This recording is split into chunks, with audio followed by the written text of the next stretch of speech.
지금은 고인이 되셨지만 함께 신앙생활했던 원로 장로님하고 이야기를 나눌 시간이 있었는데 제가 그때 이렇게 여쭤봤어요.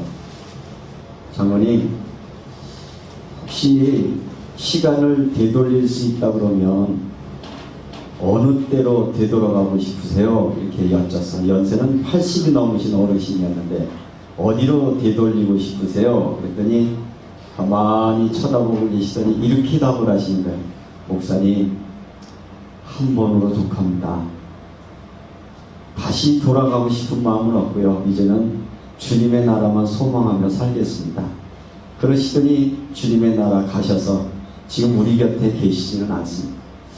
제가 왜 이분에게 여쭙냐 하면 이분의 삶의 이력이 그냥 우리가 살았던 시대가 좀 달랐기 때문에 제가 볼 때는 그래도 좀 특별한 시대를 사는 것 같아서 우리보다는 훨씬 좋은 어떤 환경 속에 살았다는 생각이 들어서인데, 그 부인 권사님이 평양 군수 딸이었어요.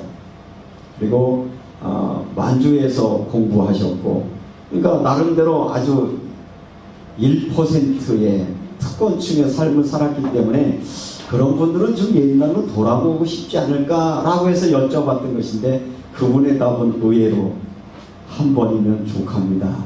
그런 이야기를 듣는 걸 보면서 누구에게나 각자의 시대가 있고 삶이 있는 것인데, 인생은 어느 시대 어느 때에 살든지 녹록하거나 쉽지는 않구나, 그런 생각을 하게 되었습니다. 그래서 이 시간 여러분한테 이렇게 한번 여쭤보려고 합니다. 혹시 여러분 되돌리고 싶은 시대가 있으신가요? 혹시 하나님이 기회를 주신다면 어디 돌아가고 싶은 시간이 있으세요? 뭐 그게 가능성이 있을지 모르겠지만, 그러면 우리는 보통 인생을 이야기를 할 때 젊음이 좋다 이렇게 얘기합니다. 그래서 뭐 여기 어른들이 젊은이들 보면 야, 젊음이 자산이야, 젊은이 얼마나 좋아 이렇게 말하는지 모르는데, 오늘 이 땅에 살아가는 우리 젊은이들에게 물어봤어요. 야, 너 인생이 어떠냐? 라고 물었더니 대부분의 젊은이들이 뭐라고 얘기를 하냐면, 나는 희망이 없어요. 나는 꿈이 없어요. 아무도 나를 도와주지 않아요. 그래서 우리는 절망하고 있어요. 꿈도 희망도 없어서 절망하고 있어요. 라고 말하는 청년들이 많은 시대를 우리가 살아가고 있습니다. 설문조사를 해보니까 20대 청년들 가운데 희망이 없다라고 말하는 친구들이 한 68% 정도가 희망이 없다라고 얘기를 합니다. 우리는 오늘 살아가는 20대 젊은이들이 봤을 때, 우리가 봤을 때 단군 이래 최고의 부유한 시대를 살아가고 있고요. 또 대학 진학률로 따지면 거의 80%에 육박해서, 옛날 어른들은 그저 운문이라고 그랬죠. 원문이라고 그러고 뭐 이렇게 한글조차도 모르는 시대를 살았는데 대학 졸업까지 하고 수없이 공부를 했습니다. 그리고 이들은 어렸을 때부터 성공이라는 꿈을 꿨죠.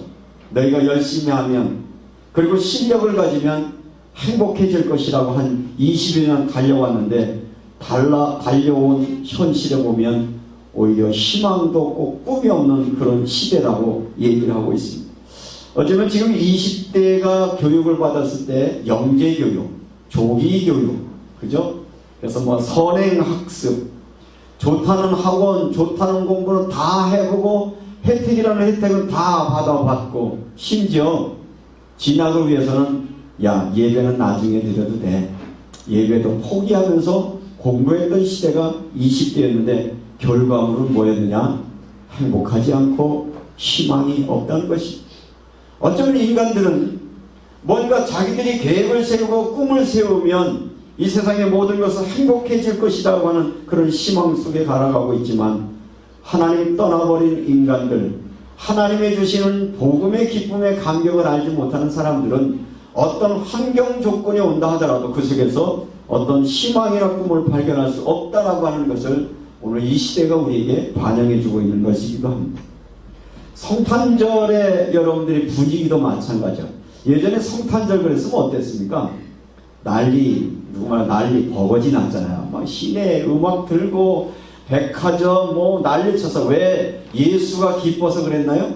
예수 오심에 대한 기쁨이 아니라 그렇게 좀 버거지를 떨어야 매출이 올라가고 그저 영화 보는 사람 와야 되고 선물 사는 사람에서 모든 목적은 예수와 상관없이 많은 풍요로운 어떤 경제 이익을 위하여 성탄절이 특수가 됐었는데, 한국교회가 가장 부흥할 때 성탄절은 그야말로 아주 성탄 특수를 이룰 수 있는 시간이었습니다. 역사에 유례없는 130년 역사 가운데 가장 빨리 성장한 한국교회라고 칭찬들을 했었습니다. 그런데 놀랍게도 언제부터인가 성탄절 특수가 사라지면서 어쩌면 교회에 대한 비난의 소리들도 많이 들려지기도 하고, 심지어 기독교인들을 향하여 개독교라고 말하는 이상한 사람까지 생기는 시대가 되었는데, 그 시대의 그 이유는 뭐냐? 바로 교회의 복음을 잃어버리고 여러가지 양적과 물적인 부분에 마음을 뺏긴 채 예수 그리스도가 우리에게 주셨던 그 복음의 본질을 놓쳐버린 그때로부터 교회는 오히려 비난의 대상이 되고요. 제가 깜짝 놀랐던 것은요, 우리 대구시가 얼마만큼 그 타종교에 대한 것에 마음을 갖냐면, 우리 교회 건물을 분류를 할 때 혐오시설로 분류해 놓은 거 있죠. 교회 건축하려고 하면요, 혐오시설이에요. 그래서 주변의 사람들의 80%도 동의를 받지 않고 건축을 할 수 없는 그런 시대가 도래됐는데, 그 원인 제공자 공범이 누구냐? 바로 저 같은 목사들이고, 바로 우리 같은, 우리가 정말 복음의 온전한 삶을 살지 못했던 책임이 우리에게 있다라고 하는 그런 생각을 해보게 되어집니다. 1월달부터 종교인 과세를 한다. 여러분 그런 뉴스를 봤을 거예요. 이제 목사들도 세금을 내라 그래서 세금을 내야 되겠죠. 이런 것의 출발점이 어디서 시작되냐면, 수도권에 어떤 우리 교회에서 모임이 있어서 했더니 총무님이 이렇게 얘기를 하셔요. 내가 아는 후배가 이번에 종교 과세 때문에 고민이 많던데, 아니 고민할 게 뭐 있어요? 세금 내면 되죠. 그랬더니 세금이 많으니까 그렇죠. 얼마나 내는데요? 그랬더니 연봉이 7억이니까 아마 세금을 내면 한 3억 정도를 내야 되는데, 너무너무 고민스러워한다는 얘기를 듣는데 저 깜짝 놀랐어요. 언제부터가 교회가 이렇게 되었을까? 성공한 목사, 그러면 성공의 기준이 뭘까? 교회가 부흥했다면 교회의 부흥의 기준이 뭘까? 물론 7억의 연봉을 주려고 하면 얼마나 재정이 두둑하겠어요. 거기는 얼마나 힘있고 능력 있는 사람들이 많이 모여요. 그러니까 목사님 한 7억 들어도 별로 문제되지 않은 그런 규모이겠죠. 얼마나 이것이 성공이라고, 이것이 부흥이라고 축복이라고 했는데, 실질적인 결과적으로는 오히려 그것이 반사적으로 나타나서 오늘날 우리가 비아냥거림을 당하는 그런 시대를 살아가고 있는데, 거기에 공범 중에 하나, 저도 이 자리에 서서 교회가 교회되지 못한 것들이 얼마나 많은 사람들에게 아픔을 주고 있는가 하는 것들을 다시 생각해 보면서, 그럼에도 불구하고 예수 그리스도의 오심은 여전히 복음이고, 이 복음은 여전히 증거되어야 됨을 여러분에게 말씀을 드리면서, 오늘은 복음의 전달자라는 제목의 말씀으로 은혜의 말씀을 나누려고 하는데, 예수 그리스도가 이 땅에 오시기 전의 시대의 상황이나 지금 상황과 비교해 보면 2000년 전이나 지금이나 거의 같은 상황이 되어지고 있습니다. 하나님 예수 그리스도가 이 땅에 오실 수밖에 없던 상황은 어떤 상황이었느냐면, 선지자 말라기가 선지자가 예언을 하고 난 후에 400년 동안 하나님의 말씀이 끊겼어요. 그래서 요 400년간 끊긴 시대를 신구약 중간 시대라고 얘기를 하죠. 그런데 이 하나님의 음성이 단절되고 선지자가 세워지지 않았지만, 여전히 유대교는 전통적인 종교를 지키고 있었고요. 그러면서 이 하나님 없는 400년의 역사를 보면 얼마나 자유로웠겠어요. 하나님이 안 계시니까, 하나님이 책망하지 않으니까 얼마나 신났겠나. 여러분 상상해 보시면, 하나님 간섭 없는 세상, 자유, 쾌락, 만족을 추구했던 저들의 삶에는 어떤 결과가 있었을까? 역사는 이렇게 말합니다. 하나님 없는 시대는 그야말로 비극이었다. 이게 신구약 중간사가 우리에게 가르치는 교훈의 내용이거든요. 오늘도 대부분의 많은 사람들이 이렇게 얘기합니다. 신앙으로부터 자유하고 싶고 교회로부터 자유하고 싶어하는 사람이 많습니다. 가보면 시간이 지나고 나면 역사는 역시 반복적인 것에서 하나님 떠난 인간들, 예수님이 말씀하셨어요. 너희가 나를 떠나서는 아무것도 할 수 없느니라. 어쩌면 세상에 더 가질 수 있고 더 많은 쾌락을 누릴 수는 있을지 모르지만 하나님이 주시는 진정한 평안과 승리를 경험하지 못하는 그 역사의 교훈을 우리가 지금 20대 우리의 자녀들 세대가 지금 겪고 있는 그런 현실이라는 것을 말씀을 드리는 것입니다. 이렇게 400년 동안 저들은 할 수만 있으면 자기의 방법으로 여러 가지 강대국들의 공격에서 독립운동을 펼쳤고요. 그러니까 마카비라는 사람이 등장을 해서 종교전쟁을 했는데 거의 100년 넘게 전쟁을 했으니 그 민족이 얼마나 피폐됐겠어요. 하나님 없는 민족은 이런 아픔을 당하고 있을 때 하나님은 이스라엘 백성들에게 말하지 않을 때 이방 민족 중에는 많은 철학가와 종교인들이 등장을 하죠. 그래서 여러분들 신구약 중간사다라고 하는 그 시대에 누가 등장을 하면 석가모니가 탄생을 하는 거예요. 그리고 거기에는 공자, 소크라테스, 플라톤, 아리스토텔레스, 그리고 유명한 마라톤 전쟁, 그래서 이게 올림픽과 연결이 되어지죠. 이때의 의학자 히포크라테스가 등장을 하죠. 그래서 의학이 발달되어지면서 사람들은 점점 하고요. 중국에서는 진시황이 이때 만리장성을 쌓습니다. 그러니까 여러분들이 그 성경을 보시면서 그냥 보시지 말고 예수님이 태어나기 이전의 시대에 뭐냐, 만리장성이 그때 이미 쌓구나, 이런 어떤 역사하고 같이 보면 좀 이해가 될 겁니다.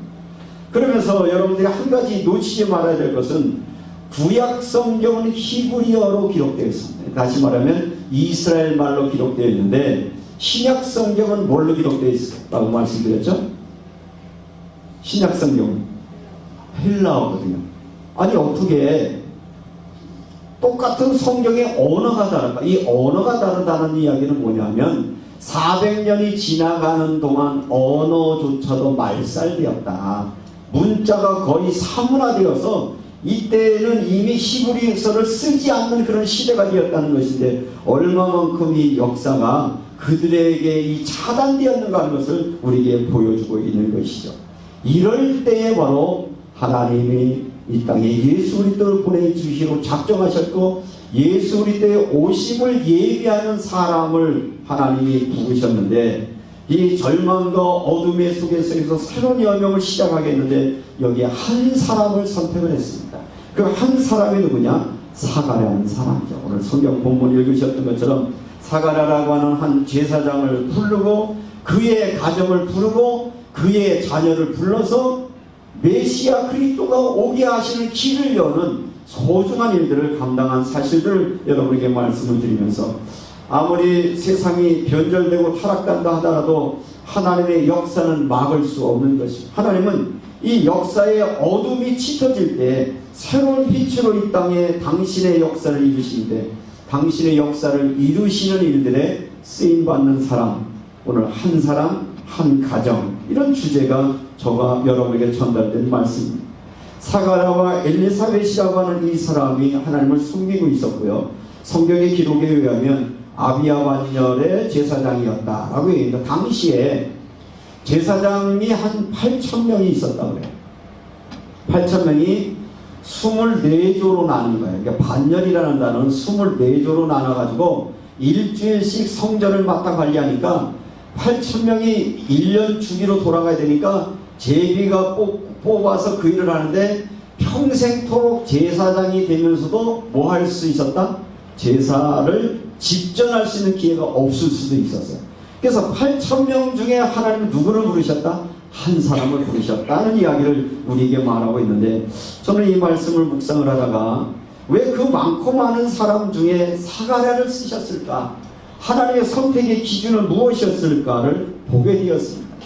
오늘 이 말씀 속에서 우리에게 주는 교훈은 하나님은 이 시대에 당신의 일들을 감당하시려고 할 때 어둠이 깊어지면 깊어진다 하더라도 하나님은 당신의 일을 할 때 누구를 부르시길 원하면 당신의 마음에 합당한 한 사람을 부르셔서 그를 통하여 일하기를 원하신다.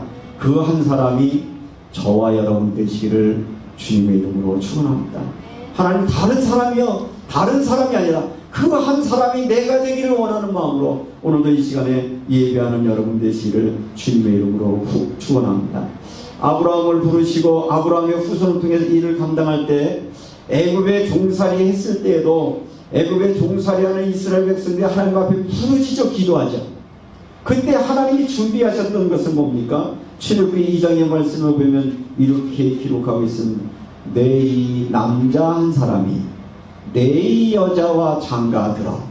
그러니까 어떻게 보면 큰 역사를 바꾸는데 주인공은 누구냐? 어마어마한 사람이 아니라 하나님의 뜻에 합당한 한 사람, 한 사람과 또 한 사람, 가정이 이만큼 소중하다는 것을 성경은 계속해서 우리에게 말씀해 주고 있는 것이죠.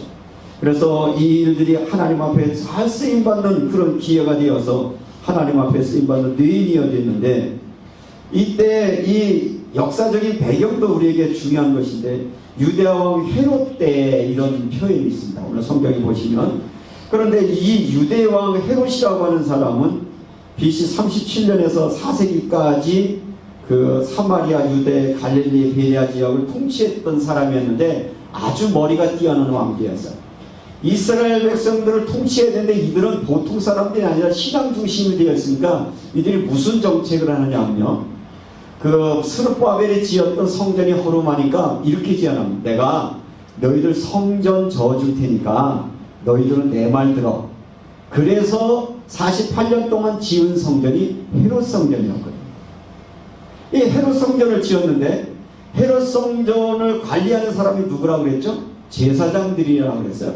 이 제사장들은 사두개인 중에 이제 제사장이 나오는데, 다시 말하면 헤롯 왕은 누구를 잡고 정치를 했냐면 사두개인이 제사장들을 붙들고 정치를 하면서 뭐가 되냐? 정치와 종교가 결탁되기 시작을 한 거야.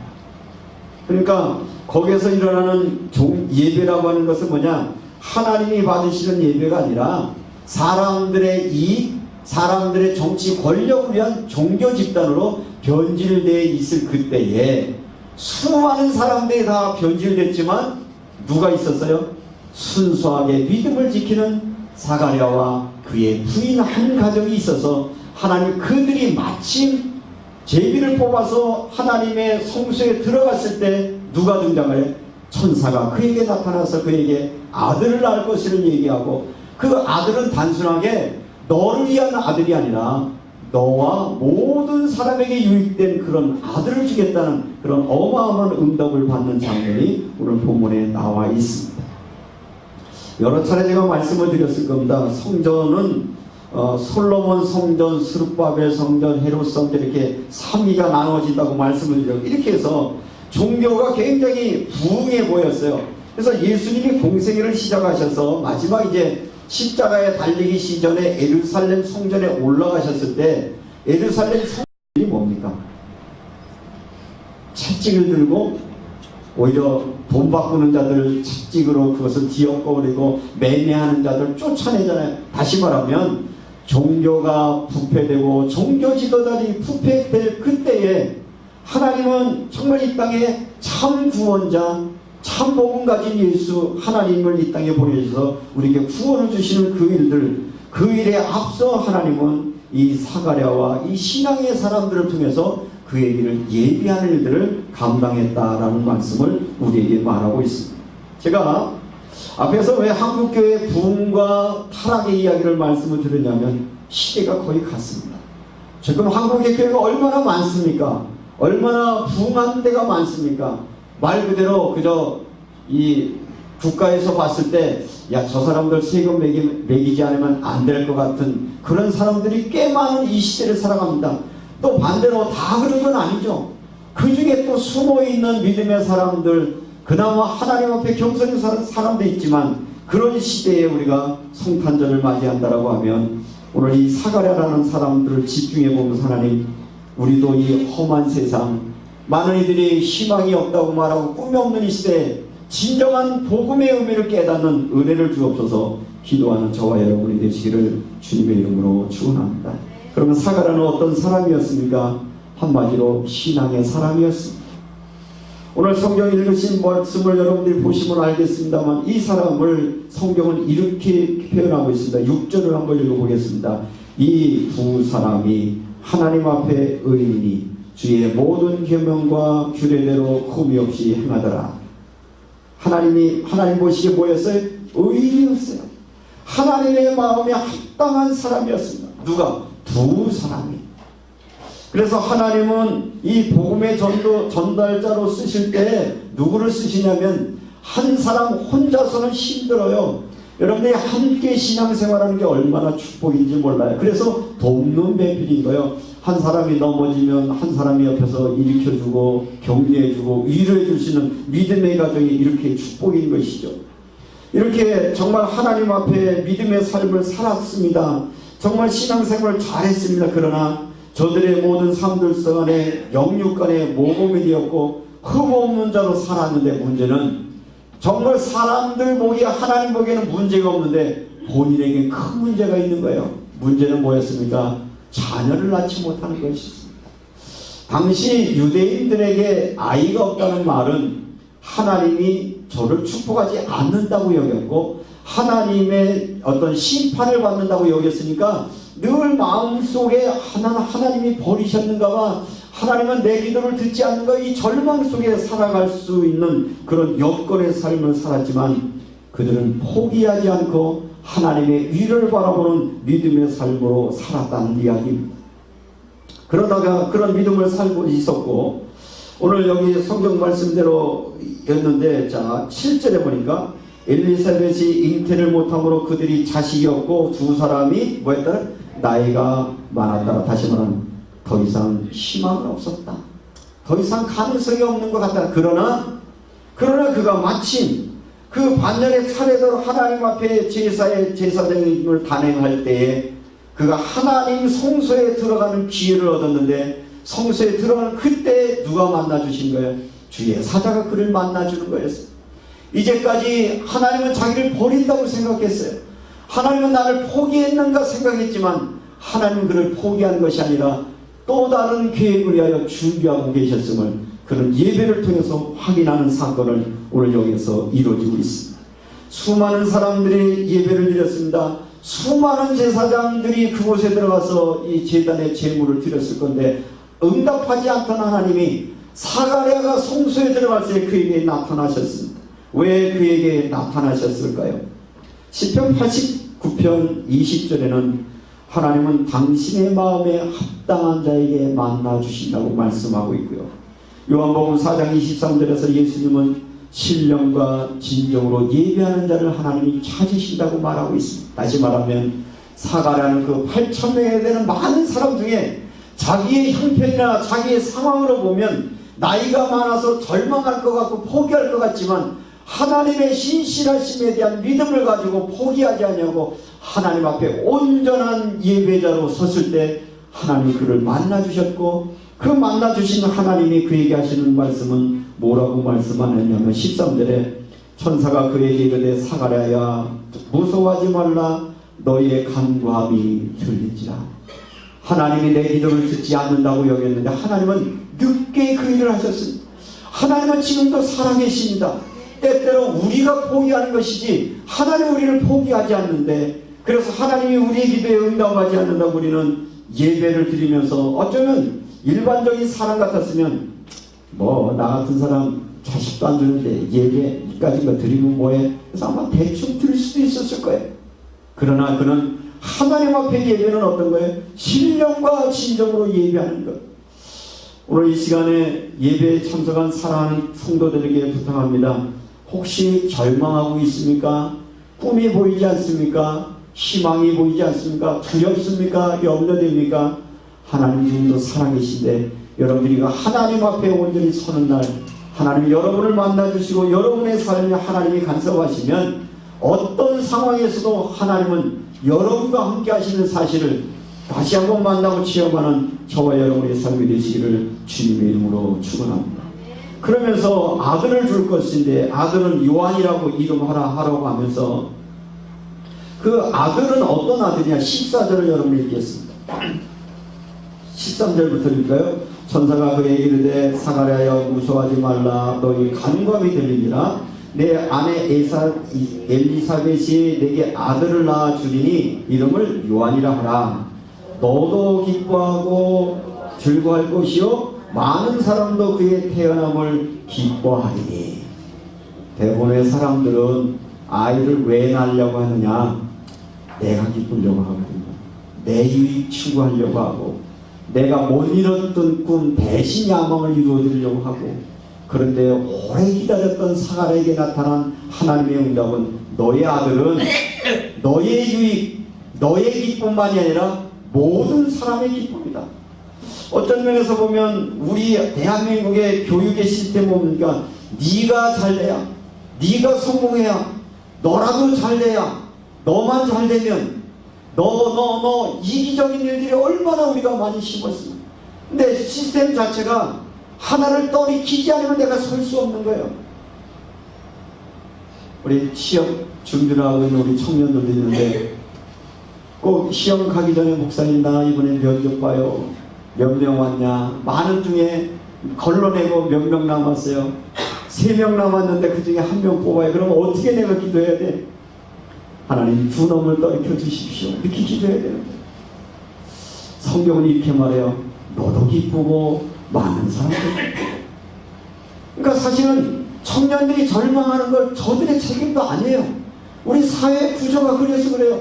우리가 너무 이기적인 일들에 또 시대가 바뀌어가면서 우리 여러 가지 어려운 상황이 있어요. 그럼에도 불구하고 하나님은 사가랴를 통해 준 아들이 뭐냐? 너도 기쁘고 많은 사람도 기쁘고. 그동안 어쩌면 하나님, 우리는 우리의 자녀들을 교육시키면서 너도 기쁘고 다른 사람도 기쁘고가 아니라 네가 잘 돼야 너만 잘 되면 되고, 내가 1등 해야 되고 내가 다 이겨야 되고, 그렇게 교육했는데 그 교육의 결과는 뭐냐? 내 아이보다 더 똑똑한 놈이 더 많으니 경쟁에서 밀릴 수밖에. 그래서 우리는 희망이 없다고 하고 절망하는 그런 시대를 살아가고 있다라고 보여집니다. 그러면서 이 세례 요한에 대해서 말하면서 그는 주 앞에서 큰 자라고 말합니다. 아, 역시 그렇지. 하나님은 큰 자를 주시지. 15절 보니 이는 그가 주 앞에 큰 자가 되며, 아이고 하나님 역시 축복의 하나님이야. 우리 아들은 뭐가 돼야 돼? 뭐 판사 되고 검사 되고 뭐 성공하고 다 큰 자 돼야 되고, 우리가 다 성공만 하면 되는 자인데, 사실은 세례 요한이 하나님 앞에 큰 자였지만 그의 삶을 돌아보면 어떤 큰 자였습니까? 성공의 자가 하나님의 뜻을 이루기 위하여 가장 낮은 자리에 들어오고 하나님의 복음을 증거하다가 목 잘려 참수당한 그런 삶이 하나님 앞에 큰 자. 때때로는 우리가 복음이라고 여겼던 따라왔던 것에 성경은 정반대를 얘기할 때 여러분 당황스러울 때가 있을 거예요. 그러면 어쩌면 우리는 너무 변질된 복음들을 그동안 많이 말했던 것 같아요. 그죠? 그래서 오늘 우리가 성탄절을 준비하면서 하나님, 우리가 정말 성탄의 의미를 찬찬히 제대로 깨닫고 성탄의 의미가 무엇인지를 알게 하옵소서. 그런 기도가 저와 여러분의 있기를 주님의 이름으로 축원합니다. 세례 요한은 자기를 부인하고 십자가를 지고 선한 싸움 싸우는 그런 믿음의 십자가의 군경이었고요. 그는 세상에 빛이 되기 원했고 세상에 소금이 되기 위하여 자기 몸을 기꺼이 어떤 살해 현장 속에, 참수의 현장 속에 내놓았던 삶을 살았습니다. 뿐만 아니라 하나님께 인정받는 자고 사람에게 인정받는 그런 삶을 살게 하는 그런 자녀를 주게 있다고 말하고 있습니다. 사랑하는 성도 여러분, 이번 성탄절을 준비하면서 여러분들 자녀들이, 어린 자녀가 있는 사람들은 아이들에게부터 뭐 선물할까 준비할 텐데, 선물을 주면서 꼭 가르치십시오. 하나님께 인정받고 사람에게 인정받는 사람으로 세워지도록, 너도 소중하지만 다른 사람도 소중한 존재라고 하는 것, 너만 잘난 것이 아니라 모든 사람이 생명이 소중하다는 것을 어렸을 때부터 교육하지 않으면 우리 사회의 역사는 계속적으로 반복될 수밖에 없고, 이 경쟁의 사회 속에서 우리 자녀들은 또 절망할 수밖에 없다는 사실을 기억을 하면서 다시 우리가 성탄의 역사를 써갈 수 있는 그런 은혜가 저와 여러분의 있기를 주님의 이름으로 축원합니다. 그리고 이 세례 요한은 어떻게 키우기는 거룩한 자라고 말했습니다. 우리가 예수 믿는다라고 하는 사람들은 무언가 세상과 다른 사람입니다. 어떻게 다른 겁니까? 우리는 예수 믿는 사람은 제사 안 지나고 뭐 술 담배 안 하고 이 정도가 아니라, 예수 믿는 사람은 뭐냐? 당시에 예수가 그리스도란 말은, 그리스도 왕은 로마의 황제입니다. 로마가 말하고 있는 정치 권력이고 문화가 우리의 전부입니다라고 말할 때 아닙니다. 나의 왕은, 나의 삶의 주인은 예수가 가르치는 복음이고 신앙이 나의 삶의 주인이다. 이렇게 고백하는 거거든요. 우리 사회는 뭐라고 말합니다. 야, 이러니 저러니도 돈이 다야. 돈이 있어야지. 돈이면 다야. 그래서 이 문화가 어디까지 들어왔냐? 교회까지 들어왔어요. 돈이면 다요. 돈 많은 사람이 좀 속된 말로 장땡 그러더라고요. 이게 사실은요, 하나님의 역사에 필요한 도구이지만 하나님이 원하시는 것은 그것이 아니라 정말 하나님이 원하시는 것을 분별할 수 있는 믿음의 삶, 그것이 바로 하나님을 기뻐하는 것입니다. 성공주의나 물질 만능주의가 아니라 무언가 내가 꿈을 이루고 내 야망을 채우는 것이 행복이 아니라 내 안에 하나님의 나라가 이루어지고 내가 하나님의 말씀 앞에 순종하고 하나님의 뜻을 이루어드리는 삶이 저와 여러분의 삶을 통하여 실천될 수 있는 그런 은혜가 저와 여러분의 있기를 주님의 이름으로 축원합니다. 이제 우리가 성탄절을 준비하고 있습니다. 어쩌면 이미 오신 예수였습니다. 그러면 어떤 면에서 보면 우리가 재림을 기다리는 신앙의 삶을 살고 있는 것 아니겠습니까? 그렇다고 하면 몇 가지 부탁을 드립니다. 믿음의 가정을 세우는 부모님, 여러분들이 우리의 가정 안에서 우리의 자녀들을 믿음 가운데 잘 세워줄 수 있는 여러분 역사가 있기를 주의 이름으로 축원합니다. 이미 어른이 되시면 어떻게 하겠습니까? 그래서 희망은 누구냐? 절망하고 있는 우리 20대에게 사실 희망이 있는 거예요. 아직 결혼하지 않은 우리 딸들이 희망이 있는 거예요.